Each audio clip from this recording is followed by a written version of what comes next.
Grandir. Elle atteint un niveau plus elle manque parce qu'elle lance des branches pour toutes les directions. Elle perd la discipline. Et la vie chrétienne, mon peuple, est un exercice constant de la discipline. Je discipline ce que je dis, je discipline ce que j'entends, je discipline ce que je vois, je discipline ce que je lis, je discipline mon attitude, je discipline ma spiritualité. Tout passe par le tamis de la discipline. Si nous en faisons trop, nous paierons le prix de l'exagération. Si nous le faisons moins, nous payons le prix de faire moins. Tout est une recherche d'équilibre. Et l'élagage n'a d'autre objectif que de nous mettre dans l'emprunt de l'équilibre. Et c'est ce que nous voulons. Car nous, sans exception, devons vivre les processus des soins de Dieu, qui se composent de l'autorisation, mais aussi dans le déni. J'ai un doute, Père. Tout au long de notre vie, nous rencontrons souvent des gens qui, de notre nature humaine, ne peuvent pas l'aimer. Je veux savoir quelle est la bonne attitude que nous devrions adopter. Faites semblant que nous aimons ces gens et à certaines opportunités, que nous leur avons fait le mal ou les ignorer comme s'ils n'avaient jamais existé dans nos vies. Merci. Ma fille et non plus, non? Pour l'amour de Dieu. Faites le mal sans qu'elle se rende compte que vous faites mal, non? Nous devons d'abord identifier ce qui suit, cette vie, l'approche. Elle se produit à partir de 2 règles. Quand je trouve une personne, quand je suis visité par une personne, même si c'est par un email, un mot ou une lettre, vous aurez une réaction naturelle. De sympathie ou d'aversion. Qu'est-ce que c'est? Qu'est-ce que l'aversion? Lorsque vous vous rendez compte qu'il n'y a pas de lien naturel entre vous et cette personne.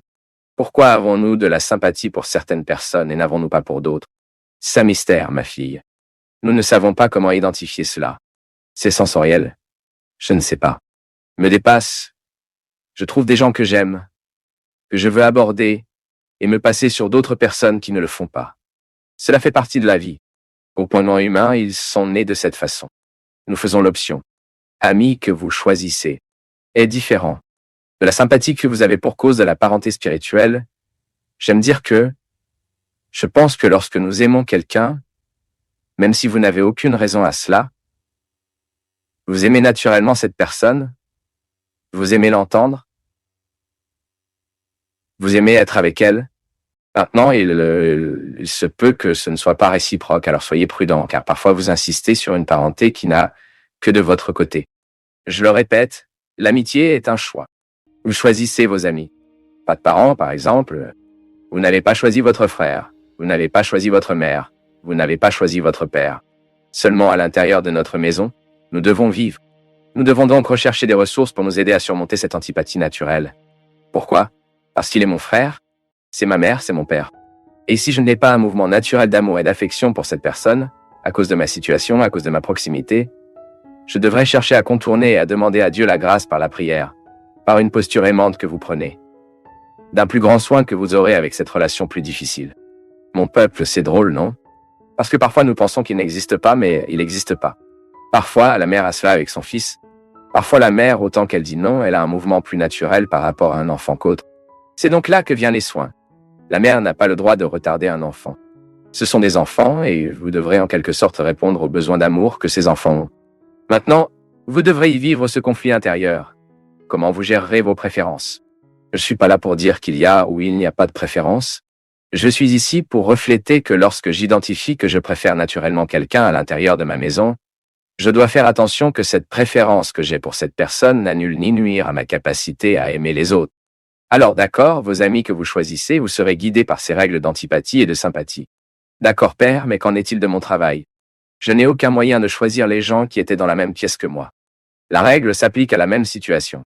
La règle doit valoir. J'ai besoin de réduire ce stress qui me cause. Les gars, vivre avec aversion provoque un sacré stress en nous. Vous savez très bien de quoi je parle. Vous savez à quel point il est difficile de devoir faire face à une personne que vous n'avalez pas. Il semble que tout ce dont elle parle, il semble que la façon dont elle obtient vous dérange. Ce sont des situations humaines que nous n'avons souvent aucun contrôle. Je reconnais en moi-même, qui s'éloigne souvent des gens. Ma fille, qui me règle, me charge. Je fais ça les uns avec les autres, et je ne tolère pas de me le faire. Je pense que tout est naturel. Je suis facturé d'une obligation que j'ai, c'est bien. Maintenant, étant accusé d'affection, en étant inculpé, que je fais ma confession, c'est mon défaut. Ça l'est. Je n'ai aucune facilité avec lesquels des gens comme ça. J'aime les relations naturelles, où il n'y a pas de barre et il n'y a pas d'exagération. Je suis comme ça. Je suis né de cette façon, j'ai grandi et j'approche naturellement de ceux qui me traitent comme ça. D'accord? C'est ma façon d'être né là. C'est ma difficulté. Vous devez maintenant savoir ce que sont les vôtres, ce qui vous rapproche et ce qui vous pousse. Et découvrez dans cet environnement de travail ce que vous devez faire pour que vous diminuiez cette difficulté et que vous commencez à établir des liens, que vous devez travailler avec cette personne. Et ensuite, la règle de survie qui ne passe pas par le mensonge, voyez-vous? Je pense que c'est même naturel et je pense que ce serait très intéressant. Vous avez le courage de dire, de vous asseoir avec cette personne et de parler comme ça. Eh bien, vous avez peut-être réalisé que nous avons des difficultés relationnelles, non? Que pouvons-nous faire pour s'entraider? Parce qu'il est naturel qu'il ait parfois des difficultés. Et quand nous avons cette clarté, lorsque nous avons cette facilité de clarification de ces aspects, nous faisons déjà un pas vers le coup. Parce que parfois nous faisons une erreur, c'est parce que les autres erreurs avec nous et que nous faisons des erreurs avec l'autre, c'est parce que nous n'avons toujours pas pu le clarifier. Il est drôle que nous pensons parfois que les soins de Dieu dans nos vies se manifesteront tout le temps sur les portes ouvertes. Mais nous constatons que prendre soin n'est pas seulement d'ouvrir les portes. Prendre soin de fermer les portes. Que quand une porte se ferme, d'autres s'ouvrent. Mais la sagesse doit être recherchée pour identifier qu'à la porte de clôture, il y a aussi un soin que Dieu exprime. Et que nous ne pouvons pas toujours comprendre, non? Peut-être avons-nous été informés de penser et de croire que les soins de Dieu se manifesteront tout le temps dans ce qu'il nous favorise. Apparemment, non. Combien de fois dans la vie une porte à huis clos signifie-t-elle une opportunité de croissance? Et même si vous aimez et que vous soyez aimé, c'est tout le temps pour fixer des limites, ouvrir les portes, mais aussi pour fermer les portes. L'amour du père et de la mère s'exprime dans oui, les opportunités que nous permettons aux enfants, dans ce que nous délibérons, dans ce que nous offrons. Mais l'amour est également exprimé dans ce que nous avons nié. Surtout lorsque vous constatez que le mot ne le fait pas, lorsqu'il est utilisé correctement, il aide à fixer les limites nécessaires à la construction du caractère. Nous ne pourrons jamais avoir des enfants éduqués, avec un bon caractère, si nous ne disons pas à beaucoup de questions. Lorsque vous réalisez que votre enfant ne fait pas il est préparé pour ce cadeau. Lorsque votre fils n'est pas préparé à cette situation, pour ce voyage, pour ce moment de solitude. Lorsque son fils commence à affirmer qu'il veut voyager seul, il veut faire seul. Lorsque vous vous rendez compte qu'il n'est pas préparé à ce moment et que vous lui dites « non », même s'il ne comprend pas. Ce n'est pas important pour construire le caractère de l'enfant. C'est prendre soin, non? Peut-être que parce que nous vivons un moment de grande liberté de nos jours, nous avons identifié cela pour prendre soin de le permettre? Non.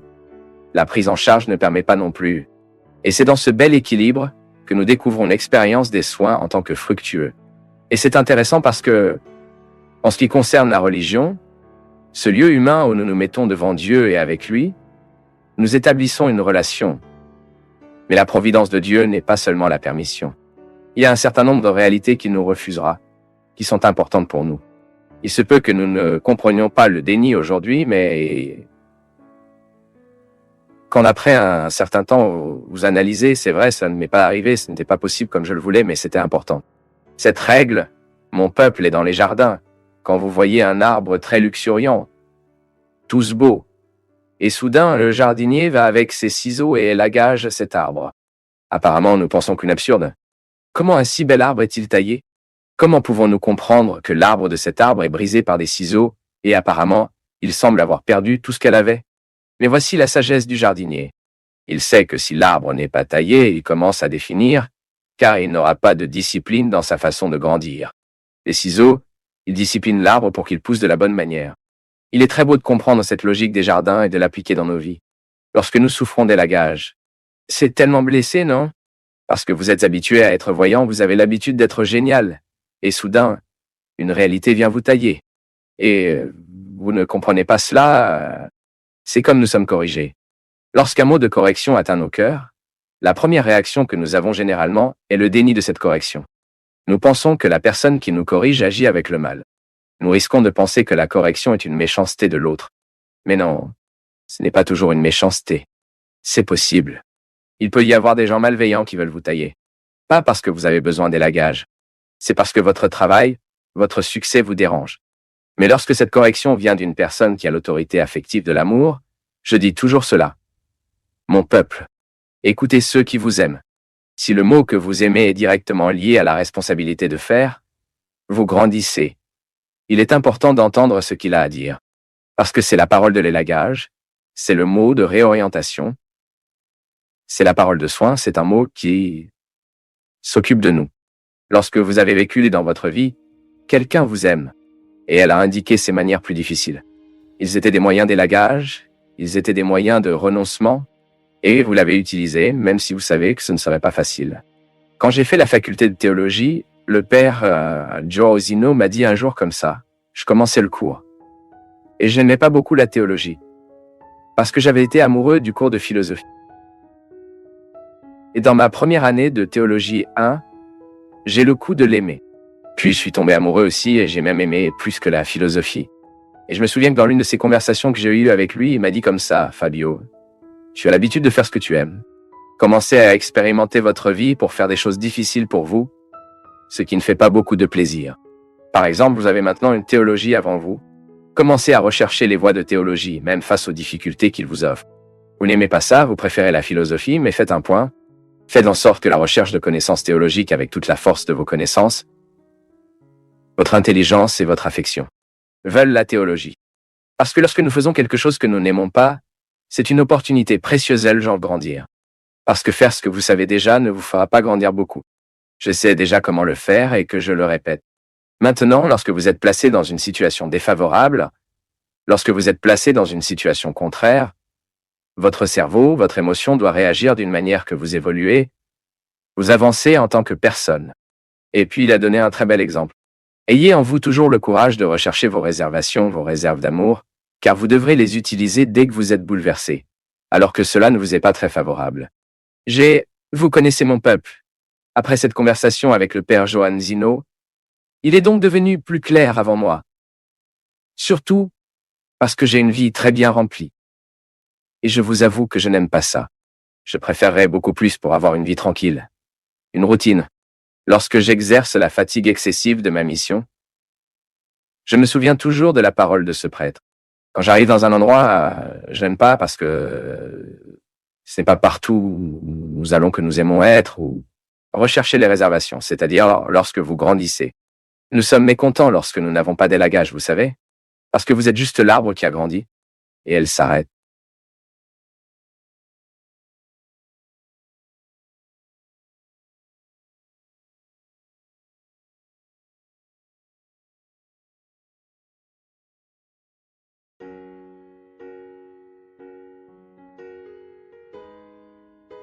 Tout ce que Dieu veut de vous est déjà en vous. Maintenant, développez-vous. Comment puis-je développer, prêtre? Sachant d'abord ce que Dieu veut de vous, ce qu'il a mis en vous. Ne meurez pas ignorant, ne meurez pas sans savoir tout ce que Dieu a laissé en vous. Ne mourrez pas sans connaître toutes les vertus que le Seigneur a placées dans votre vie, dans sa structure humaine. Vous êtes unique, vous êtes une richesse, et vous avez peut-être été gâté par de nombreux indigents qui ne pouvaient pas gérer vos indigences intérieures. Parce que là où il y a quelqu'un qui ne sait pas comment gérer une indigence intérieure, il y a un dommage qui contamine beaucoup de ceux qui sont à côté. En tant que prêtre, je pense aux dégâts que je peux faire si je n'ai pas honnêteté avant moi. Moi, chaque fois que j'ai l'occasion de prêcher l'Évangile, je veux réveiller les meilleures personnes. J'ai de plus en plus besoin de travailler cette perspective sur moi, afin qu'il répercuse naturellement à l'extérieur. Moi, quand j'enseigne la miséricorde, je ne parle pas de condescendance au péché. Je parle d'un chemin qui nous permet d'atteindre notre vérité. Ah, maintenant je suis limité, je suis un indigent, je vais me remettre la tête tout le temps. Non, le contraire. Je me mettrai pour courir. Ferez-vous ce qui doit être fait? Allez-vous courir après vos pertes? Nous n'avons pas le droit de vivre ce rejet intérieur parce que quelqu'un nous a rejetés un jour ou parce que quelqu'un ne nous aimait pas comme nous devons être aimés. C'est l'infantilisme. Je n'ai pas le droit de justifier mes erreurs parce que quelqu'un m'a manqué. Je n'ai pas le droit. Je dois creuser mon existence en profondeur pour le découvrir à mes jours où cette force est abritée. Et là, lorsque vous avez un contact avec vous, lorsque vous découvrez ce que vous rejetez en vous, qui ne doit pas être rejeté, vous commencez à transmettre de nombreuses solutions dans votre vie. Tout d'abord, ne rejetez pas votre péché. N'ayez pas peur de lui. Ce que c'est, que je ne fais pas. L'athée d'hier nous a donné une leçon de christianisme. Oui, je suis envieux. Et parce que je suis envieux, je suis capable de parler mal du père Alexandre, je peux critiquer ses activités. Ce prêtre, moi, quand je suis envieux, je suis une bombe. Parce que je peux être cruel. Donc chaque fois que je réalise l'envie en moi, je le prends dans ma main. La dame est à moi. Et qui doit avoir la commande dans cette histoire? C'est moi. Ce n'est pas l'envie qui me commandera. Je le gérerai avec toute l'honnêteté du monde. Nous qui sommes dans les coulisses, nous savons comment l'envie est corrosive parmi nous. Un prêtre qui ne se réjouit pas dans l'œuvre de l'autre, une religieuse qui ne se réjouit pas du bien qu'elle joue là-bas avec les autres. Oh, mais ce n'est pas notre privilège, non. Là où il y a quelqu'un qui n'est pas sous la volonté de gérer ses indigents intérieurs, le diabolique prévaut. Qu'est-ce que le diabolique? Que divise-t-il? Qu'est-ce qui se sépare? Qu'est-ce qui se désharmonore? En étant honnête, vous faites le premier pas pour surmonter. Et Sainte Augustine a déclaré que même en reconnaissant un défaut, vous êtes déjà dans l'action de la grâce.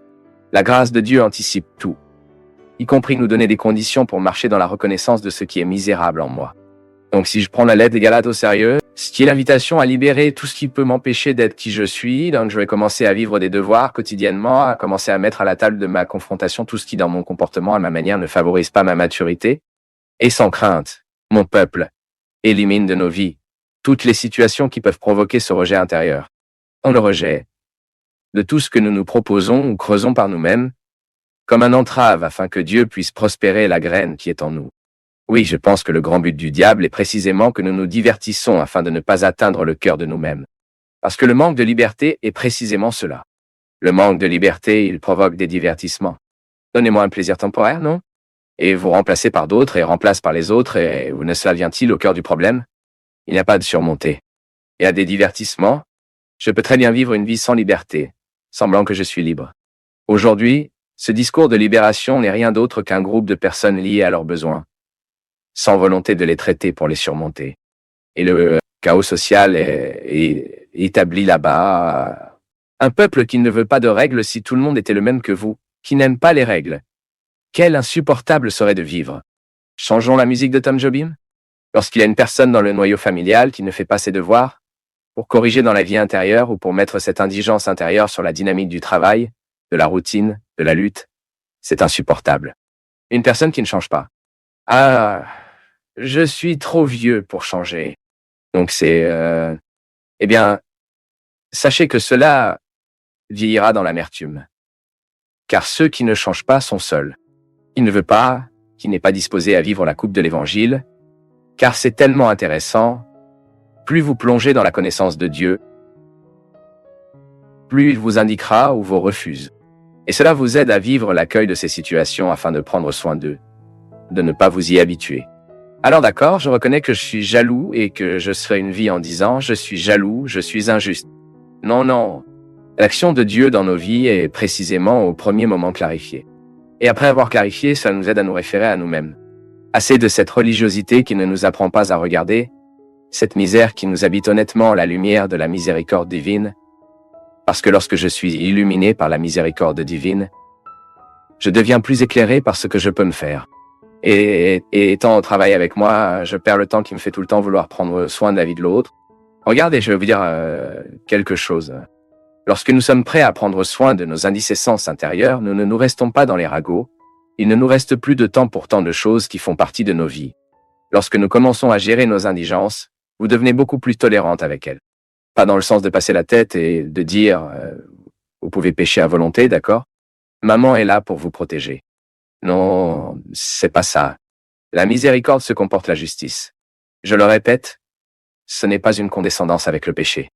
Moi, quand je regarde à la lumière de la miséricorde, je ne fais pas passer ma main dans ma tête et être accueilli dans mes défauts. Ce n'est pas le cas. Je me regarde à la lumière de la miséricorde et ne crois pas à la condamnation de ceux à l'extérieur. Parce que s'il y a une chose que le diable a réalisée, c'est militant. Et ils sont tous très religieux. Ce sont tous des militants très. Moi, quand je veux vivre, je dois aller à la solitude. Quand je veux vivre une relation équitable avec moi, je dois fermer toute porte des convictions, y compris les rejets qui m'ont été placés, qui me condamnent également. Ensuite, si je n'entre pas dans le Saint des Saints, l'endroit où un seul s'adapte, rien ne se passe. Si je veux parler à Dieu, je dois être seul.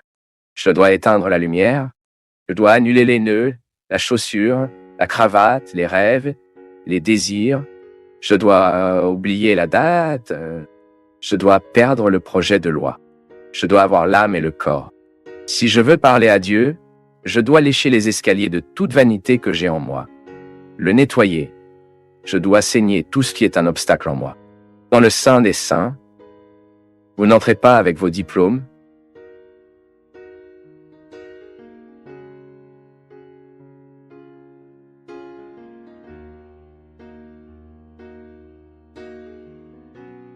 C'est incroyable de voir comment parfois je suis ici confronté à un problème. Je sais que je peux construire la solution à ce problème avant de déranger une foule de personnes qui sont connectées à moi, mais je suis un point de vue de la mauvaise nouvelle. Ce n'est même pas une méchanceté, non. C'est un comportement qui n'est plus libre. C'est très intéressant que nous faisons attention. Mon comportement, est-ce que je l'ai librement ou je l'ai de manière conditionnée? Le livre ou votre pas et votre cœur, c'est un reflet à peu près tout ce que je vous parle. C'est en fait un portrait de notre journée. Le personnage qu'il y a ici, qui parle à sa conscience, est un peu de nous tous. Et ici, à un moment où la conscience lui montre que notre façon d'être n'est pas toujours libre. Pourquoi quand mon comportement est-il libre? Quand je suis conscient et face à la conscience que j'ai, je choisis de le faire. Mon peuple, mon comportement aujourd'hui réactif, c'est très rare car je suis conditionné de l'avoir. Et plus je le reproduis, moins je décide libre de ne pas le reproduire. Je reviens à la retraite.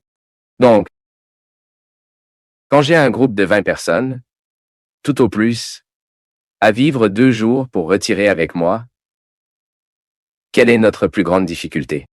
Tournez-vous vers nous du monde qui stimule. Je le répète, toujours justifié. Il donne une rupture entre une conférence et une autre au lieu de partir. En contemplant cette merveilleuse nature que nous avons, respirer un air frais qui ment. Moi, quand je monte à Jordan Fields, qui est l'un de mes endroits préférés dans le monde, quand je respire cet air, quand je regarde ça, j'ai oublié ce qu'il appelle. C'est une chose rouge qui donne aux arbres. Non, je sais que s'il s'agit d'un champignon, c'est une bactérie. Lichen, qu'est-ce que c'est un lichen? Est-ce un champignon? Un lichen.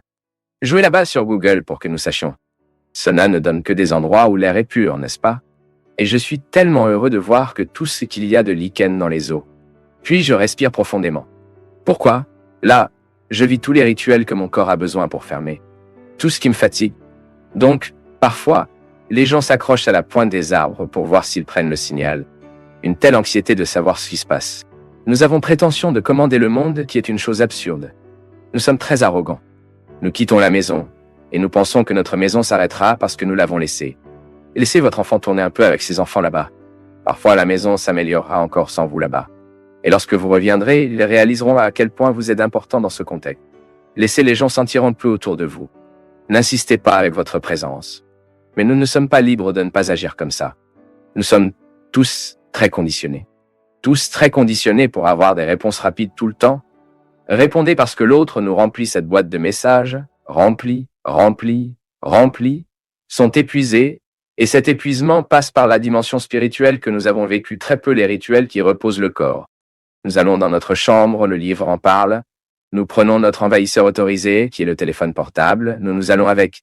Ce moment qui devrait être dédié à un livre, allumer une bougie, une odeur dans la pièce, afin que nous puissions nous détendre. Prenez un bain avec plus de conscience de ce qui se passe. L'eau qui nous purifie. Le savon qui a une bonne odeur pour nous aider à nous reposer. Nous ne vivons rien de tout cela. La table a longtemps cessé d'être un lieu de rite, de réunion, de gens qui s'aiment, des gens qui veulent se connaître. Nous n'avons donc aucun respect pour la ritualité qui nous reposerait, ce qui provoquerait le bien-être en nous. Nous sommes des éleveurs, je le redans, qui reposent sur nous, qui nous jettent à l'intérieur, pour favoriser une vie intérieure. Non. Nous avons nos jeux, nos téléphones portables dispersés qui remplacent une lecture, qui en prennent la place et toujours justifiés.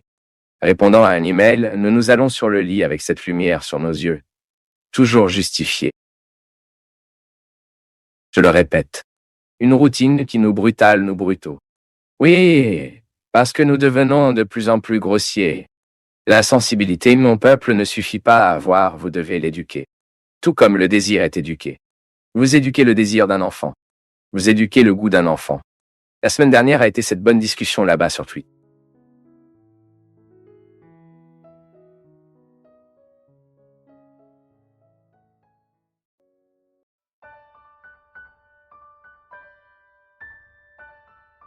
Il y a quelques chansons qui peuvent presque embrasser une grande partie du grand sens du christianisme. La bonne nouvelle est que nous pouvons annoncer une personne une nouvelle qui fera bien dans les oreilles. Vous connaissez très bien l'effet que les mauvaises nouvelles ont sur nous. Lorsque vous entendez une tragédie, par exemple, vous avez appris la nouvelle que quelqu'un a été abattu, comme nous l'avons entendu cette semaine, qu'un enfant a perdu la vie parce qu'il a été abattu là-bas dans un bidonville de Rio de Janeiro. Lorsque les mauvaises nouvelles entrent en nous, il semble que cela ait le pouvoir de nous paralyser un instant, certaines personnes selon le degré d'implication pendant quelques jours. Cet impact que les mauvaises nouvelles ont sur nous provoque un processus de désespoir. Soit dit en passant, un grand désespoir est né des filles que nous nourrissons lentement. J'ai moi-même déjà pu suivre de nombreuses personnes qui vivaient précisément les processus dépressifs parce qu'ils ont attiré beaucoup d'attention dans la mauvaise nouvelle de la journée. C'est comme si cette mauvaise nouvelle pouvait l'atteindre quelque part dans notre âme, cet endroit plus intime qui est capable de provoquer nos espoirs, nos joies. La mauvaise nouvelle a le pouvoir de nous paralyser pour de bonnes choses. La bonne nouvelle que nous avons est que Dieu ne se lassera pas de nous. La bonne nouvelle est que Dieu ne se lasse jamais de nous offrir des routes afin de continuer à marcher. Je sais qu'à plusieurs reprises dans votre vie, vous risquez de penser que dans cette courbe, votre route est terminée. Ce sont les moments de douleur, les souffrances dans lesquelles nous ne savons pas comment faire la traversée.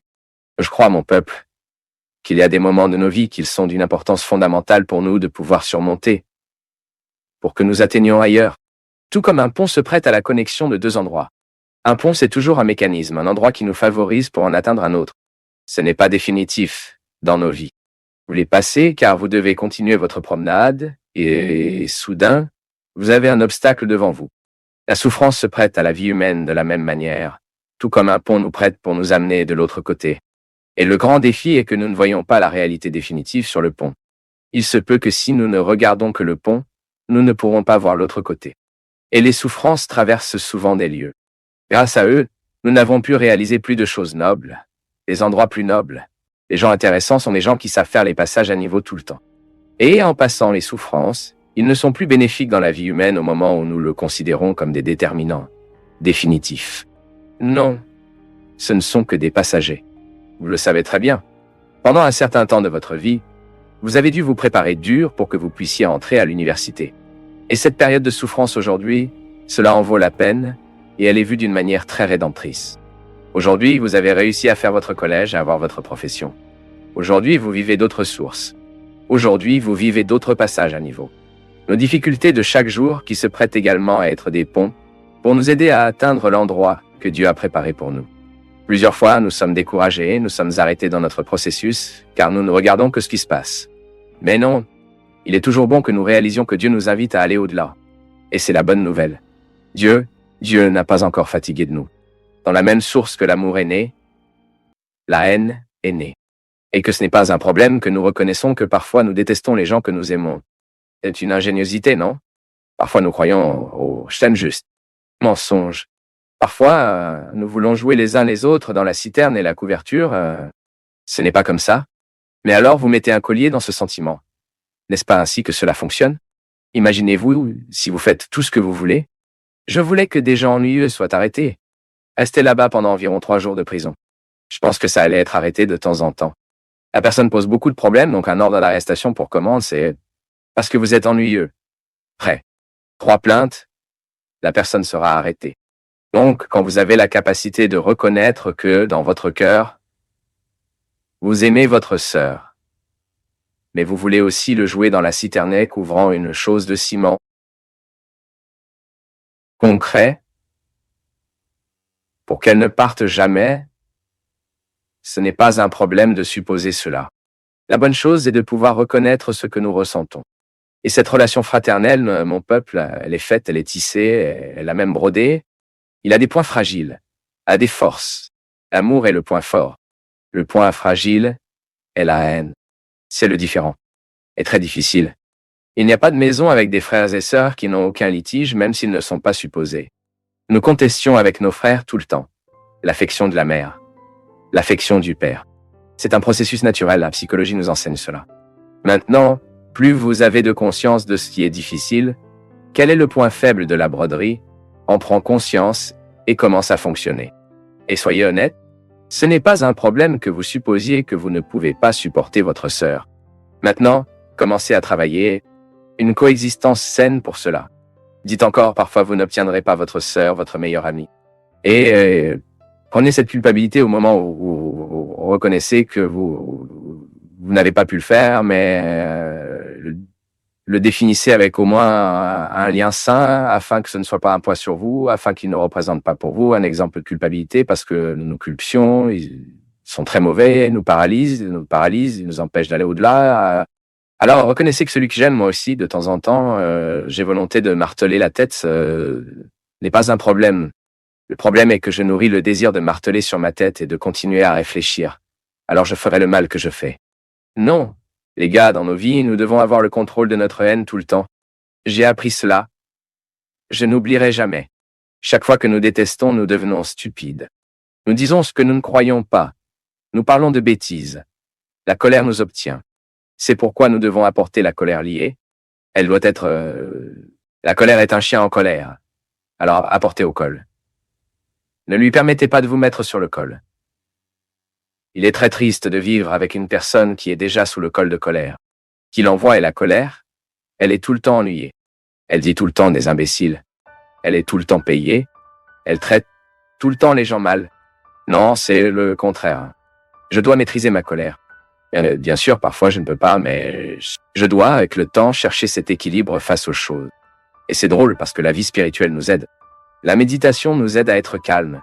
Si vous prenez 15 minutes de votre journée pour lire la parole de Dieu, pour dire votre méditation, pour dire votre prière, vous pouvez être sûr que cet arrêt 15 minutes se répercute dans votre cœur. Vous devenez plus calme, vous comprenez plus, vous devenez plus patient. Et c'est ce que nous devons faire. Nous avons tous ces faiblesses, nous avons tous ces difficultés, mais cela ne signifie pas qu'ils marcheront en nous toute notre vie. Nous pouvons les amener aujourd'hui à notre contrôle et ainsi résoudre cette contradiction. Dieu est avec nous, nous aide tout le temps. La parole de Dieu nous guide pour cette amélioration. Et c'est ce que nous voulons. Puissions-nous vivre cette semaine l'engagement à apporter notre colère en laisse, à assumer nos améliorations et à rechercher les opportunités que Dieu nous donne à aimer, à être aimé et à gagner dans cette vie. Le mot, il a été de plus en plus mal utilisé. Parfois, nous écoutons tout ce qui traverse. Les gens parlent de toute façon. Utilisons parfois un langage très au sol dans la vie quotidienne, non? Non? Je suis de plus en plus intrigué parce que je suis fan du mot. Je crois que nous sommes des artisans du mot. Le prêtre est un artisan de la parole, le poète est un artisan de la parole et nous devons tous être des artisans de la parole. Nous sommes artisanaux de mots nous met dans cette responsabilité pour vous, de chercher le bon mot pour le moment. Et parfois nous gaspillons tant de mots dans des situations. Parfois nous laissons les mots humides rester dans notre bouche. Parfois nous permettons à notre parole d'être prise par un mal commun. Et l'agression verbale est que c'est un mot qui est mauvais. Personne n'aime être appelé sourd, tu l'aimes? Personne n'aime être appelé un chien. Vous y parlera, votre chien? Et aujourd'hui, cette langue est telle que vous prenez le relais? Ce n'était pas là à Rio de Janeiro qu'ils ont commencé avec la langue des chiens? Ouais. À d'autres moments, les poètes, pour honorer les femmes, ils ont chanté de vous appeler Rosmas, non? Pas aujourd'hui. Salope Dieu m'appelle, regarde quelle chose laide, non? Vous êtes appelé une salope, non, vous ne méritez pas. C'est une langue de bichoula qui prend le contrôle du vocabulaire. Les gens trouvent normal de jouer avec les autres. Sortez d'ici. Chien. Non. Cela fait mal, car le mot a le pouvoir de blesser. Tout comme le mot a le pouvoir de guérir. Je dis toujours ce qui suit, les gars. C'est silencieux maintenant, d'accord? Vous qui êtes à la maison. Prêt. Dans cette expérience du silence que vous vivez maintenant, le monde est préparé dans votre bouche. Car le monde commence dans la parole que nous visons. Dieu, pour commencer le monde, a dit un mot. Il n'a dit aucun mot. Il a dit un mot qui exprimait la gentillesse. Et tout ce qu'il a fait, l'écriture de l'oiseau dit que c'était bien. Ensuite, chaque instant notre bouche ferme, prenez cette conscience, ce n'est pas idiot, tu vois. C'est pour nous donner de la sagesse dans la vie. Chaque fois que votre bouche se ferme et vous de silencieux, pensez à vous. Le monde est en train de se préparer ici. Le monde recommencera maintenant, dans le mot que je dirai. Ensuite, vous choisissez bien le mot, ou ne dira aucun mot. C'est un bel engagement que nous pouvons avoir avec Dieu. Seigneur, je veux être de ton verbe. Je veux être ta parole vivante et où que je sois, je veux être la prononciation d'un mot qui peut être heureux. Je veux être la prononciation d'un mot qui peut aider quelqu'un à devenir énorme. C'est trop beau. Et je veux vouloir de plus en plus. Nous pouvons découvrir la valeur de la parole bénie à cause des paroles maléfiques. Le monde est déjà plein. D'accord? Nous sommes silencieux. Et le monde recommencera le mot que nous dirons. Préparez bien ce mot. Et ramez le Dieu Tout-Puissant à propos de vous et de la parole que vous vivrez aujourd'hui, demain et toujours.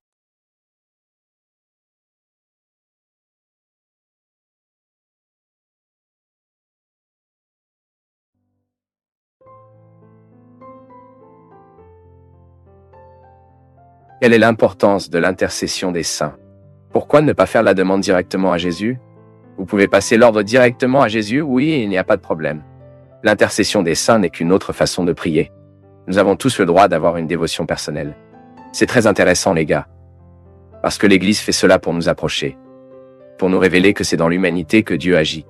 Lorsque vous avez là-bas, par exemple, vous admirez, vous regardez la vie de Saint Anthony. Par exemple, vous regardez la vie de Saint François d'Assise et découvrez un peu de vous chez ces hommes. La communion des saints est celle-ci. C'est pour ouvrir une vitrine où il y a des gens comme nous qui ont réussi à faire de leur expérience de vie une expérience de la sainteté. C'est une vertu, la sainteté vous obtenez une vertu et l'améliorer plusieurs fois et la faites grandir tellement en vous qu'elle pousse tellement qu'elle se révèle à votre marque, sa caractéristique. Par exemple, Saint François a l'amour des pauvres. Il a vécu la simplicité avec un tel engagement, il a approché les misérables avec tant d'amour, avec une telle miséricorde qu'elle le sanctifiait. Alors je regarde à Saint François d'Assise, j'identifie qu'il était un homme très riche, je connais son histoire. Je sais qu'il avait beaucoup de biens, qu'il avait beaucoup de possibilités, qu'il était un homme très intelligent. Et moi, voyez-le faire ce processus d'approche de la simplicité et de la simplicité, et de la simplicité pour découvrir le sens de la vie. Tant de gens qui ont une humanité similaire à Francisco de Assis croiront que la sainteté pour elle est également possible. Parce que s'il l'a compris et que je suis similaire à lui, pourquoi ne puis-je pas le faire aussi? La communion des saints est donc une approximation que nous avons de personnes qui ont vécu les mêmes défis que nous. Et que, vivant les défis de eux, ils ont pu réaliser la vertu que le saint est devenu. Ah, mais j'ai Jésus comme exemple. Tout bon. Jésus est notre référence tout le temps. À tel point que nous ne faisons attention à Francis que parce que Francis a imité Jésus. Je n'aime pas le mot imiter. Incorporé, nous pouvons dire, il a tellement vécu qu'il était si chrétien, il était tellement similaire à Jésus, mais pour être humain, pour être limité. Dans quelle vertu avait-il beaucoup semblé à Jésus? En simplicité. Et puis, vous avez la possibilité de participer à ce même mystère, d'être comme Francis, de regarder Jésus et de radicaliser cette vertu, la simplicité de votre vie, afin que vous puissiez trouver dans cette simplicité le chemin de votre sainteté. Francisco a découvert en lui une possibilité. En lui, bien qu'il vit avec tant de luxe, avec une telle pompe, une famille de marchands en Assise, pleine de marchandises, pleine de possibilités, il peut étudier, il peut parcourir le monde, il découvre un chemin qui l'emmènera là où, au cœur de Jésus. Et connaître le cœur de Jésus, avec lui est enchanté à tel point que vous voulez être similaire. Ensuite, je suis ici. C'est la communion des saints. Je ne m'arrête pas à Francisco. Francisco est juste un frère qui en a un peu plus que moi. Et tout comme un frère motive l'autre, quand je regarde les gens que j'admire, imaginez, les gens le font même avec les gens de la télévision. Ne pouvons-nous pas faire avec Santos? Quelle hypocrisie est-ce? Admirez-vous votre pasteur? Aimeriez-vous être comme votre pasteur? C'est la communion des saints. Le dur. Vous prenez une personne là-bas qui inspire absolument rien de bon et qui veut être comme elle. Non, la communion des saints est que vous découvrez dans l'autre une vertu évangélique bien vécue, bien expérimentée, d'une humanité qui était soignée, les obstacles correctement pris au bon moment, puis vous êtes motivé à être comme elle. Et étant comme elle, vous êtes très proche de ce que Jésus était. C'est ainsi que nous vivons la communion des saints, lorsque nous admirons et apportons son exemple ou la sienne à nos vies. N'est-ce pas simple? Il n'a aucune complication, non. Nous sommes donc chrétiens. Jésus accomplit dans ma vie. C'est sa naissance, toute mon expérience chrétienne est née de Jésus. Mais elle passe également par ceux qui ont accompli un peu plus. Je l'ai déjà eu dans la vie. Oui, en supprimant l'obstacle par jour, nous avançons sur cette voie qui est différente. Mais nous sommes tous les mêmes. Mon chemin peut être différent du vôtre, mais nos objectifs sont les mêmes. Nous voulons aller de l'avant. Donc aujourd'hui, j'ai différents obstacles de la vôtre aujourd'hui. Ce n'est pas un problème. La route est la même. Et c'est pourquoi je crois vraiment que les bonnes personnes, ils se retrouvent toujours à un certain moment sur la route, même vivant différentes religions. Celui qui poursuit la bonté, qui poursuit la vérité, à un moment donné de cette route, le trouvera. Nous sommes tous de la même manière pour ne souhaiter faire de ces obstacles qu'un seul instrument qui nous fait aller de l'avant. Pour cela, nous vivons, pour nous renforcer dans cette lutte et renforcer celui qui est à nos côtés. Pour cela, nous sommes amis, pour cela, nous sommes frères, pour cela, nous vivons la communion des saints afin que personne ne se sente seul dans ce combat. Pour que vous n'ayez pas resté désespéré avec vos obstacles, voyez-vous? Non, il y a beaucoup de gens avec autant d'obstacles, ou même plus que vous. Beaucoup de saints, beaucoup de bonnes personnes, beaucoup de gens qui sont vénérés aujourd'hui, admirés. C'est la foi en Dieu, un peu d'effort quotidiennement, et la voie de notre salut sera faite. Essayez. C'est ce que je souhaite pour nous. Que notre lutte est toujours très honnête. Si vous réalisez que Dieu n'en a pas l'occasion pour se manifester au monde à travers vous, convertissez-vous. Ayez le courage de changer dans la structure de votre vie tout ce qui peut rendre ce Dieu difficile à présenter à travers vous. Pensez que Dieu y travaille dans votre travail à travers vous, que Dieu vit dans votre maison à travers vous, que Dieu traverse votre ville à travers vous et fera des choses merveilleuses dans la vie de beaucoup de gens à travers vous. Parce que le pouvoir magique de se transformer de la fabrication d'une situation plus belle est plein dans votre cœur. Et demandez-nous de bénir notre but et de nous renforcer toujours davantage. Le Seigneur soit avec vous. Descendez sur nous, nos cœurs. La bénédiction et la protection du ciel, du Dieu Tout-Puissant, Père, Fils et Saint-Esprit. Aujourd'hui, il est dit qu'il est descendu au manoir de Jésus. Je voudrais savoir s'il y a vraiment l'enfer ou s'il s'agit d'une métaphore. Premièrement, cher, dans cette prière de la croyance, il y a un détail intéressant que tout ce que nous croyons en Jésus, le Verbe incarné, la Christologie, c'est-à-dire la partie de la théologie qui traite des vérités de la foi sur le Christ, sur Jésus, sont tous directement liés à l'anthropologie, c'est-à-dire à la réalité humaine. Parce que dans la théologie, nous avons une anthropologie théologique qui est précisément le domaine que j'ai enseigné au collège. Anthropologie, elle pense à l'être humain, mais étant théologique, elle pense au Christ de Christ, qui est la référence à l'humain. Puis, en disant que Jésus est descendu du manoir des morts, ainsi, toute la réalité qui est incarnée doit mourir. Ensuite, bien sûr, Christ, Jésus, le Verbe incarné, vit toutes les étapes de la vie humaine. Il accomplit dans la chair tout le processus qui concerne une réalité qui est incarnée, c'est-à-dire un être vivant. Vous voyez donc, disant que Jésus est descendu le manoir des morts,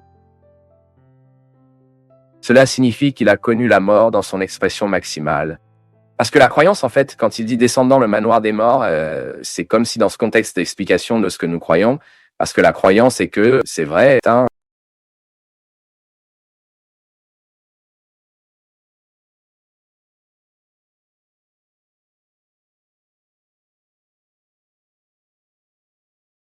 quand je dis que l'amour ne peut pas être réconcilié avec le calme, je le dis de la vie que nous vivons. Une mère, par exemple, parce qu'elle aime un enfant, elle n'a pas de calme dans la vie. Chaque fois que nous l'aimons, chaque fois que nous sommes dans l'exercice de l'amour, nous sommes dans l'expérience des troubles. Et ce n'est pas mal. Ce n'est pas mal. L'agitation, il fait partie de la vie. Et il ne nie pas l'amour. L'être non lié n'est pas mauvais. L'impermanence, mon peuple, l'insécurité, sont des situations qui accompagnent toute la relation amoureuse. Nous avons peur de perdre les autres, fait partie de la vie. C'est humain. Vous ne contredisez pas la Sainte Écriture parce que vous comprenez l'amour que vous ressentez vous causant de l'insécurité. Non, ça fait partie. Aussi solide le lien, je le répète, nous avons peur de perdre qui nous aimons. C'est ce dont je parlais. Chaque fois que je mets un enfant dans le monde, je vivrai ce désavantage quotidiennement. Chaque fois que je verse l'amour dans une situation particulière, je commence un processus de trouble en moi. Et c'est une bonne désavisage. L'impermanence? Ah, mais l'amour corrige tout. Ah, l'amour est la solution à tout. Ouais, mais notre amour est précaire, notre amour est marqué par notre limite. Là où il y a de l'amour, il n'y a pas de peur.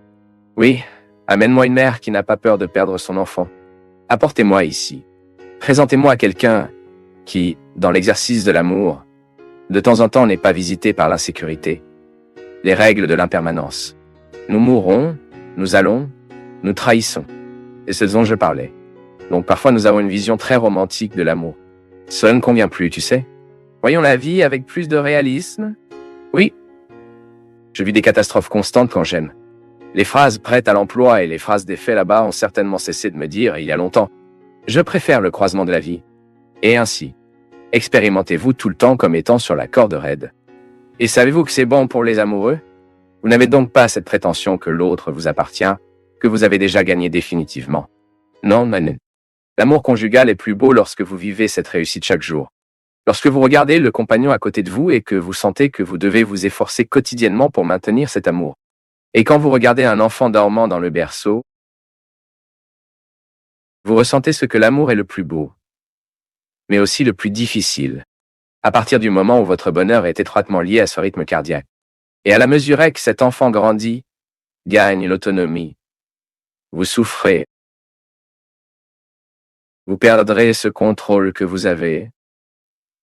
Vous n'aurez plus. Ensuite, vous devez reformuler l'amour. Et ça ne fait pas mal, n'est-ce pas? Cela ne fait-il pas la peur? Préférez-vous la phrase à effet? Je ne suis pas. Je préfère voir l'amour comme une réalité qui me fait tout le temps pour me ravir joie, mais cela me provoque aussi de l'inconfort. C'est mathématique. Ce serait une illusion pour moi de penser que l'amour n'a que sa dimension positive, non? Je connais les dégâts que je subis quand je l'adore. Mais c'est un dommage que je veux subir librement. Car ces avantages se marient. Mais toute l'expérience amoureuse est marquée par ce qui est positif et ce qui est négatif. Une personne qui opte pour la solitude, par exemple, ne veut pas se marier, ne veut pas avoir d'enfant. Elle affrontera les autres avantages de l'amour et d'autres dommages, mais sont complètement différents de celui qui s'est marié. Et celui qui a choisi d'avoir quelqu'un, celui qui a choisi d'avoir un enfant. Totalement différents. Les opinions romantiques ne nous empêchent donc pas de percevoir la réalité. Parce que parfois nous avons une lecture de la vie très romantique. Et un peu de réalisme est bon, ce n'est pas un problème. Je pense que l'amour comme un avantage, mais aussi comme des dommages. Et je veux, tu sais, cette instabilité est l'amour. L'instabilité fait partie de l'amour. Aimer fait mal. Et si vous êtes honnête, l'amour apporte la paix. L'amour apporte. Mais cela apporte également Kogo. Non seulement voir la vision romantique, non, car sinon vous passerez toute une vie à penser que vous aimez, alors que nous ne ressentons de l'amour que lorsque nous traversons le tamis de la douleur. Je vous souhaite, dans vos difficultés, avoir toujours le droit et la possibilité de retirer vos excès, afin que vous puissiez voir sous vos yeux votre vérité fondamentale. Pas d'exagération, juste vous. Et à partir de cela, vous rencontrez le chemin de la vie. Merci pour votre affection, pour votre attention et que Dieu vous bénisse beaucoup. Que Dieu déverse sur votre cœur, sur votre maison, sur votre vie, la disposition qui a caractérisé le cœur de Notre-Dame. De sorte que, un exemple, nous pouvons aussi être un vrai chrétien, toujours conduisant Jésus sur les genoux, pour vous présenter à ceux qui ne le savent pas encore. Quand ils ont une fois frappé à la porte de ma maison et ils ont dit « C'est là que votre Natino vit. » Et j'ai dit « Saleh, qu'est-ce que tu es mon garçon ?» J'ai dit « C'est mon père. » Puis le Seigneur s'est tourné et a parlé comme ça, car son père buvait trop, il est allongé là dans le centre-ville. Quelqu'un doit rechercher. Je me souviens que le cœur de mon garçon à cette époque a subi un coup. Mon père était alcoolique, nous le savions, mais il n'avait pas vécu cette expérience tragique de ne plus pouvoir rentrer chez elle. Et le pire, là dans le centre-ville. C'était moi, ma mère, mon frère. Je me souviens comme si c'était aujourd'hui. Il avait plus mon sale père au travail, c'était un samedi. Samedi après-midi. Avait travaillé toute la matinée. Il est passé dans un bar, boire, n'a pas eu de force pour rentrer chez lui. Il était sur son vélo, est tombé. Il y est resté dans la gouttière. Il avait plu, et il était mélangé dans cette boue qui se situe entre le trottoir et la rue.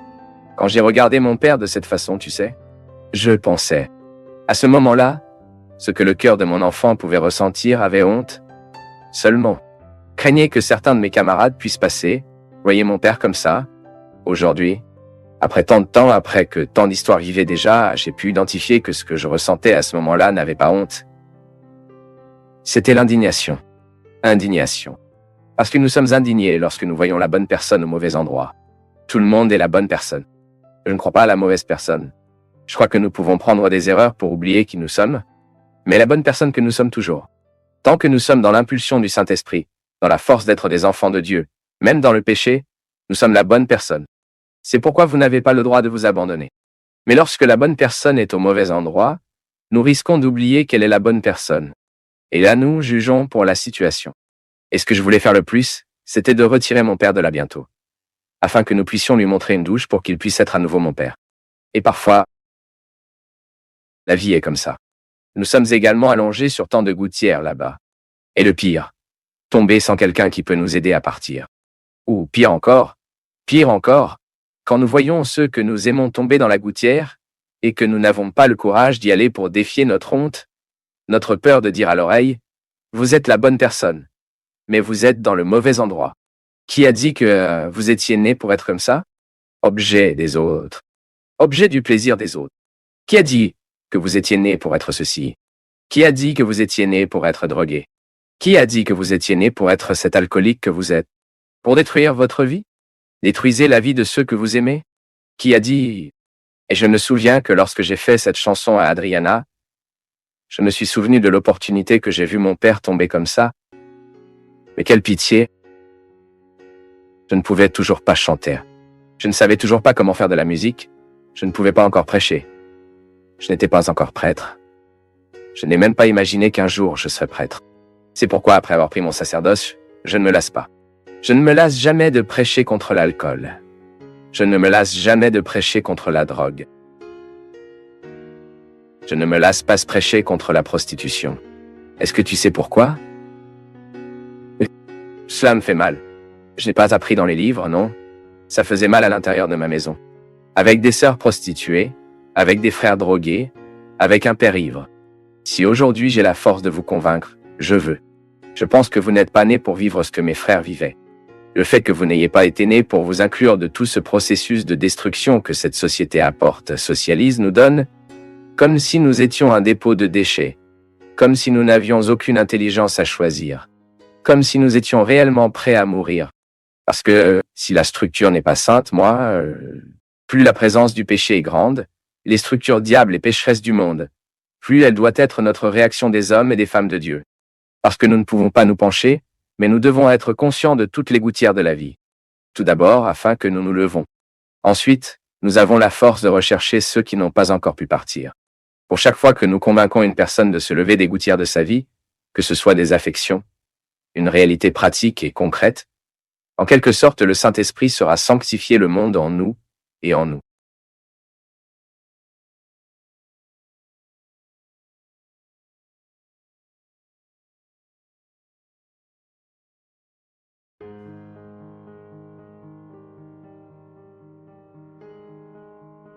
Les choix que nous faisons, la façon dont nous choisissons d'éduquer nos enfants, le choix que nous faisons, comment nous commanderons notre maison, tout cela est décisif.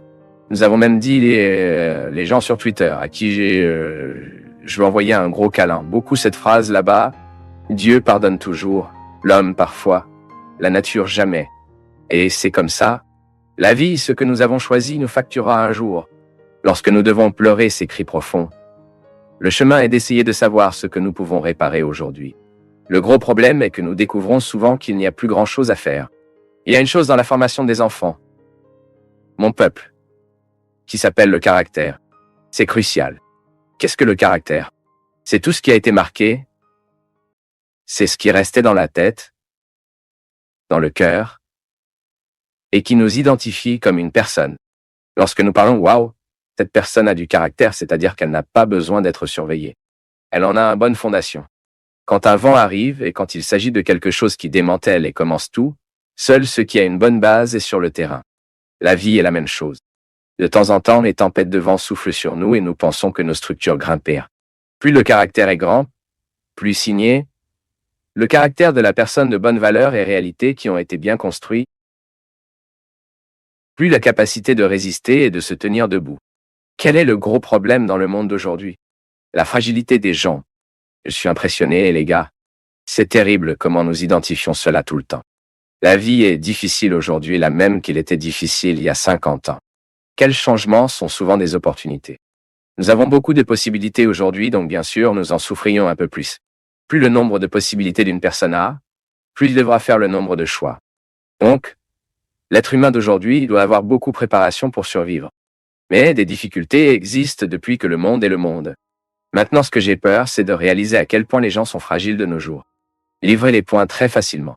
C'est incroyable à quel point nous ne voulons pas vivre les sacrifices que la vie nous demande. Et je pense que c'est la racine du gros problème. Éduquer un enfant, amener un enfant au monde, la personne amène son fils au monde, mais il veut continuer à vivre de la même manière qu'il vivait quand il n'avait pas d'enfant. C'est très irresponsable.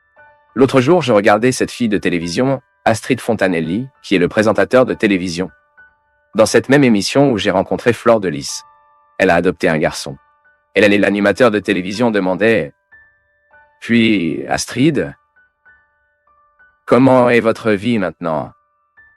Après l'arrivée de l'enfant, dit-elle, totalement modifiée. Ce n'est qu'avec cette phrase que vous savez qu'Astrid est sur la bonne voie. Enfant non modifiant totalement, la vie de la mère et du père n'est pas bien administrée. Ensuite, le présentateur a dit « Mais, que voulez-vous dire? Qu'est-ce qui a changé ?» Elle a dit comme ça « Je ne sors plus en sortant dans le passé. Ce garçon doit être regardé tout le temps. Je ne fais pas confiance à cela uniquement les babysitters.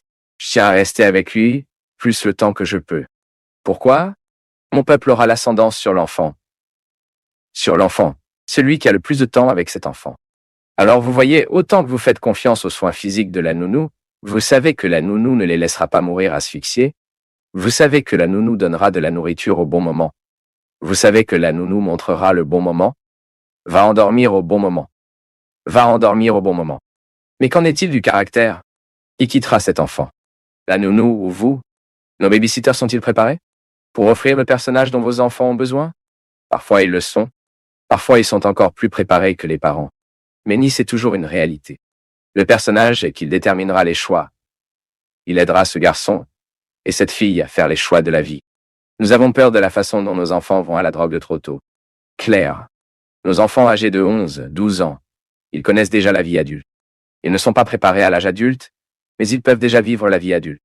Nous avons parlé ici tant de fois, je pense particulièrement que c'est une agression contre nos enfants lorsque nous les exposons à une période de vie pour laquelle ils ne sont pas préparés. L'enfant doit être un enfant. L'adolescent est un adolescent. Vous ne pouvez pas vivre, vous ne pouvez pas anticiper avec ce à quoi ils ne sont pas préparés. C'est un crime. Et c'est pourquoi vous mettez un enfant dans le monde. Commencez à gérer sa permanence dans le monde maintenant. Parce que si cet enfant ne fonctionne pas plus tard, nous ne pourrons pas regarder quelqu'un d'autre. Qui est le grand responsable? Qui est le premier responsable pour l'éducation des enfants? C'est père et mère. Bien sûr, vous aurez un certain nombre de collaborateurs, l'école où il étudiera, la crèche où il restera, les amis qui entoureront, mais tout cela que vous gérez.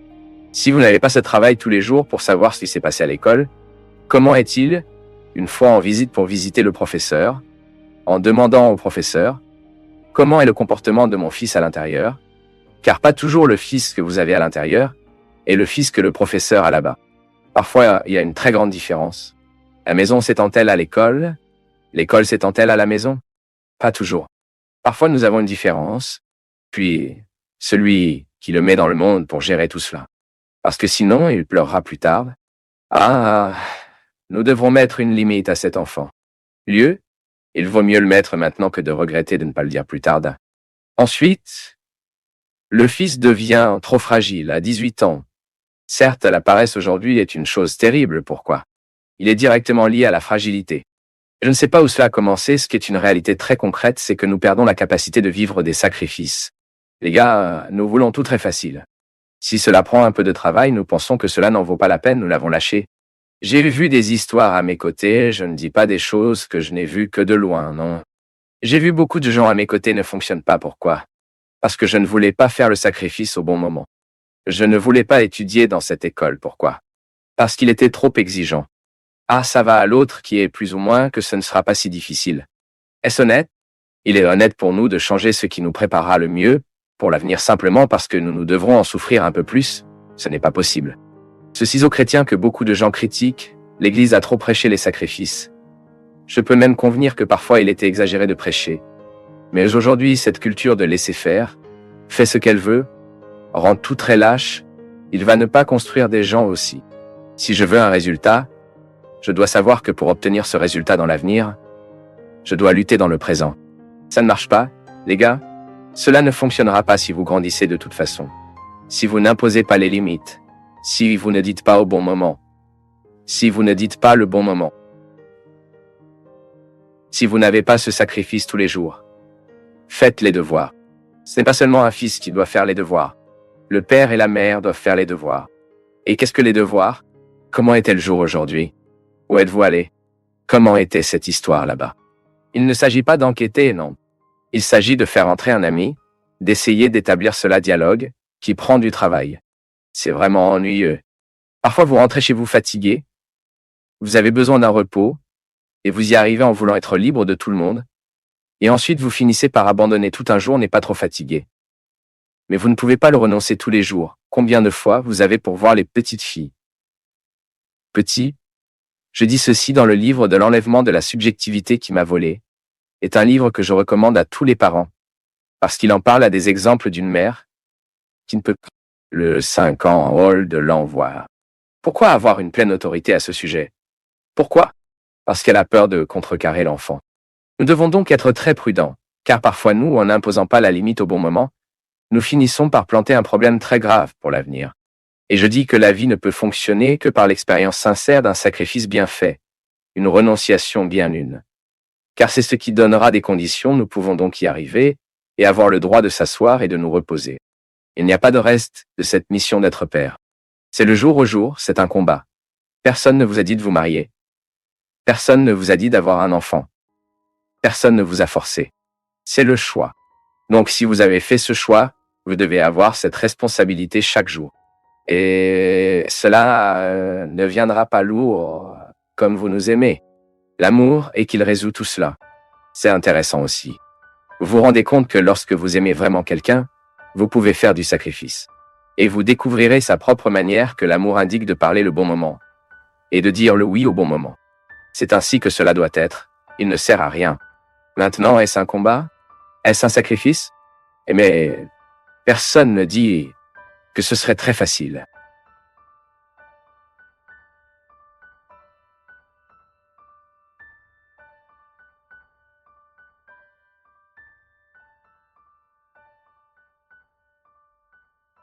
Les choix que nous faisons, la façon dont nous choisissons d'éduquer nos enfants, le choix que nous faisons, comment nous commanderons notre maison. Tout cela est décisif pour notre satisfaction ou notre insatisfaction de l'avenir.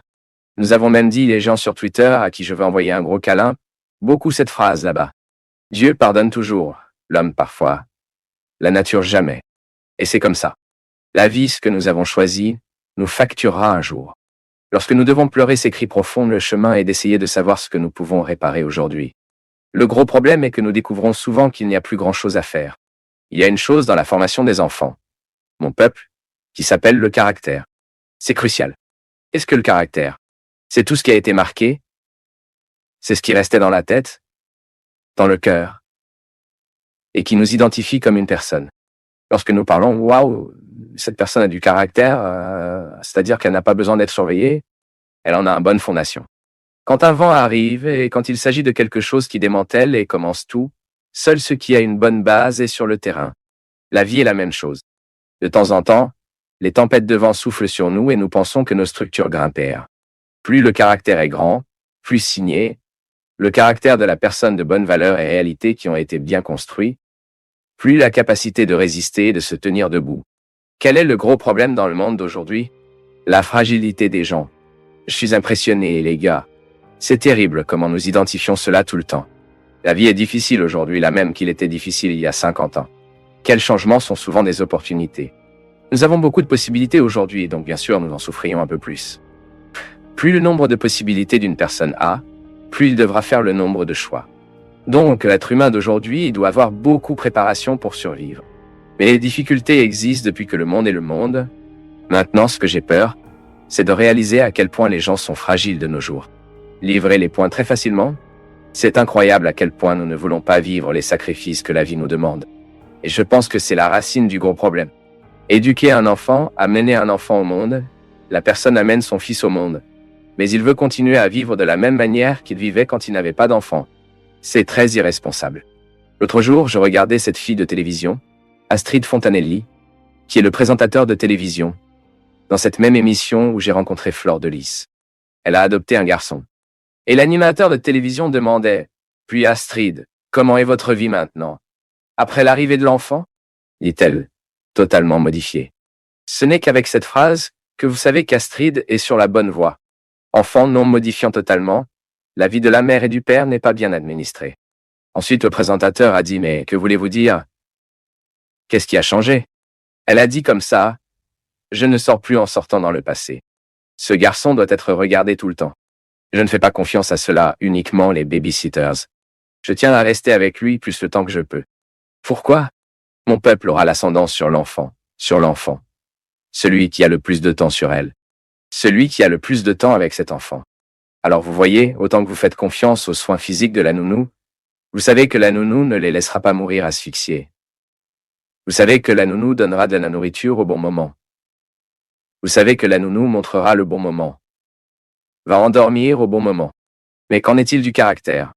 Qui quittera cet enfant? La nounou ou vous?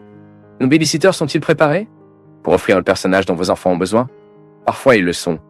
Parfois ils sont encore plus préparés que les parents. Mais ni c'est toujours une réalité. Le personnage est qu'il déterminera les choix. Il aidera ce garçon et cette fille à faire les choix de la vie. Nous avons peur de la façon dont nos enfants vont à la drogue trop tôt. Claire. Nos enfants âgés de 11, 12 ans, ils connaissent déjà la vie adulte. Ils ne sont pas préparés à l'âge adulte, mais ils peuvent déjà vivre la vie adulte. Nous avons parlé ici tant de fois. Je pense particulièrement que c'est une agression contre nos enfants lorsque nous les exposons à une période de vie pour laquelle ils ne sont pas préparés. L'enfant doit être un enfant. L'adolescent est un adolescent. Vous ne pouvez pas vivre. Vous ne pouvez pas anticiper avec ce à quoi ils ne sont pas préparés. C'est un crime. Et c'est pourquoi vous mettez un enfant dans le monde, commencez à gérer sa permanence dans le monde maintenant. Parce que si cet enfant ne fonctionne pas plus tard, nous ne pourrons pas regarder quelqu'un d'autre. Qui est le grand responsable? Qui est le premier responsable pour l'éducation des enfants? C'est père et mère. Bien sûr, vous aurez un certain nombre de collaborateurs, l'école où il étudiera, la crèche où il restera, les amis qui entoureront, mais tout cela, que vous gérez. Si vous n'avez pas ce travail tous les jours pour savoir ce qui s'est passé à l'école, comment est-il une fois en visite pour visiter le professeur, en demandant au professeur, comment est le comportement de mon fils à l'intérieur? Car pas toujours le fils que vous avez à l'intérieur, et le fils que le professeur a là-bas. Parfois, il y a une très grande différence. La maison s'étend-elle à l'école? L'école s'étend-elle à la maison? Pas toujours. Parfois, nous avons une différence. Puis celui qui le met dans le monde pour gérer tout cela. Parce que sinon, il pleurera plus tard d'eux. Ah, nous devrons mettre une limite à cet enfant. Il vaut mieux le mettre maintenant que de regretter de ne pas le dire plus tard. Ensuite, le fils devient trop fragile. À 18 ans. À l'âge de 20 ans. Il parle ici la semaine dernière de la femme prêtre. Le Seigneur parle de qui est dans la drogue. Le Seigneur parle de qui est dans la prostitution. Mais le Seigneur ne parle pas de qui est en paresse. Certes, la paresse aujourd'hui est une chose terrible. Pourquoi? Il est directement lié à la fragilité. Je ne sais pas où cela a commencé. Ce qui est une réalité très concrète, c'est que nous perdons la capacité de vivre des sacrifices. Les gars, nous voulons tout très facile. Si cela prend un peu de travail, nous pensons que cela n'en vaut pas la peine. Nous l'avons lâché. J'ai vu des histoires à mes côtés, je ne dis pas des choses que je n'ai vues que de loin, non. J'ai vu beaucoup de gens à mes côtés ne fonctionnent pas, pourquoi? Parce que je ne voulais pas faire le sacrifice au bon moment. Je ne voulais pas étudier dans cette école, pourquoi? Parce qu'il était trop exigeant. Ah, ça va à l'autre, qui est plus ou moins que ce ne sera pas si difficile. Est-ce honnête?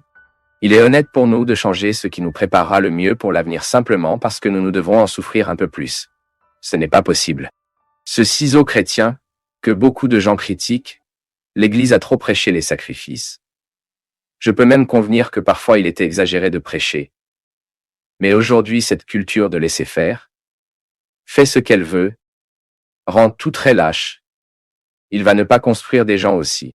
Si je veux un résultat, je dois savoir que pour obtenir ce résultat dans l'avenir, je dois lutter dans le présent.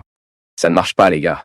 Cela ne fonctionnera pas si vous grandissez de toute façon, si vous n'imposez pas les limites, si vous ne dites pas au bon moment, si vous ne dites pas le bon moment, si vous n'avez pas ce sacrifice tous les jours, faites les devoirs. Ce n'est pas seulement un fils qui doit faire les devoirs. Le père et la mère doivent faire les devoirs. Et qu'est-ce que les devoirs? Comment était le jour aujourd'hui? Où êtes-vous allé? Comment était cette histoire là-bas? Il ne s'agit pas d'enquêter. Non. Il s'agit de faire entrer un ami, d'essayer d'établir cela dialogue, qui prend du travail. C'est vraiment ennuyeux. Parfois, vous rentrez chez vous fatigué, vous avez besoin d'un repos et vous y arrivez en voulant être libre de tout le monde. Et ensuite, vous finissez par abandonner tout un jour, n'est pas trop fatigué. Mais vous ne pouvez pas le renoncer tous les jours. Combien de fois vous avez pour voir les petites filles? Petit? Je dis ceci dans le livre de l'enlèvement de la subjectivité qui m'a volé, est un livre que je recommande à tous les parents parce qu'il en parle à des exemples d'une mère qui ne peut pas gérer un enfant de 5 ans, 5 ans. 5 ans, old. Pourquoi avoir une pleine autorité à ce sujet? Pourquoi? Parce qu'elle a peur de contrecarrer l'enfant. Nous devons donc être très prudents car parfois nous, en n'imposant pas la limite au bon moment, nous finissons par planter un problème très grave pour l'avenir. Et je dis que la vie ne peut fonctionner que par l'expérience sincère d'un sacrifice bien fait, une renonciation bien une, car c'est ce qui donnera des conditions, nous pouvons donc y arriver, et avoir le droit de s'asseoir et de nous reposer. Il n'y a pas de reste de cette mission d'être père. C'est le jour au jour, c'est un combat. Personne ne vous a dit de vous marier. Personne ne vous a dit d'avoir un enfant. Personne ne vous a forcé. C'est le choix. Donc si vous avez fait ce choix, vous devez avoir cette responsabilité chaque jour. Et cela ne deviendra pas lourd comme vous nous aimez. L'amour est qu'il résout tout cela. C'est intéressant aussi. Vous vous rendez compte que lorsque vous aimez vraiment quelqu'un, vous pouvez faire du sacrifice. Et vous découvrirez sa propre manière que l'amour indique de parler le bon moment et de dire le oui au bon moment. C'est ainsi que cela doit être, il ne sert à rien. Maintenant, est-ce un combat? Est-ce un sacrifice? Mais personne ne dit que ce serait très facile.